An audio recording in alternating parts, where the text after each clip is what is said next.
अजून 2 लोक राजकारणात उतरणार नाही 5 वर्षानं, गरीब आणि विद्वान. गरीब माणूस नाही उतरणार. फुकणी इकली तरी सदस्य नाही वाजत. आता हे आरडत होतो आम्ही 2-4 महिने, ते जनतेतून थेट 2-4 महिने आरडला तर झाला फायदा.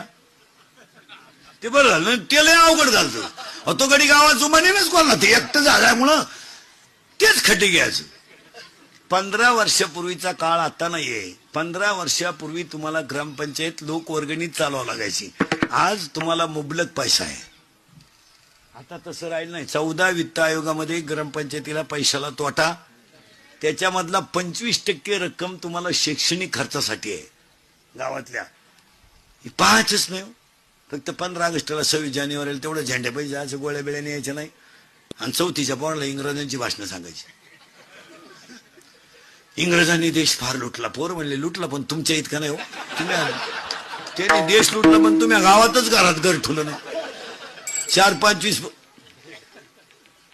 आणि भाषण करणाऱ्यांना सांगून होतो, आलंय 26 जानेवारी, आता तुम्ही अगोदर गोळ्या वाटा, नंतर भाषण करा, मग कळलं भाषण काय तुम्हाला. ही पोरं कशामुळे गुंतल्या? गोळ्यांमुळे गुंतल्या. नाही तर पोरांना काय गेलं, इंग्रजी येऊ नये तर त्या घरात घुसू, काय गेलं. मग पोरं भाषण उरकावं म्हणून टाळ्या जोरात वाजी द्या. याला वाटतं भाषण आवडलं.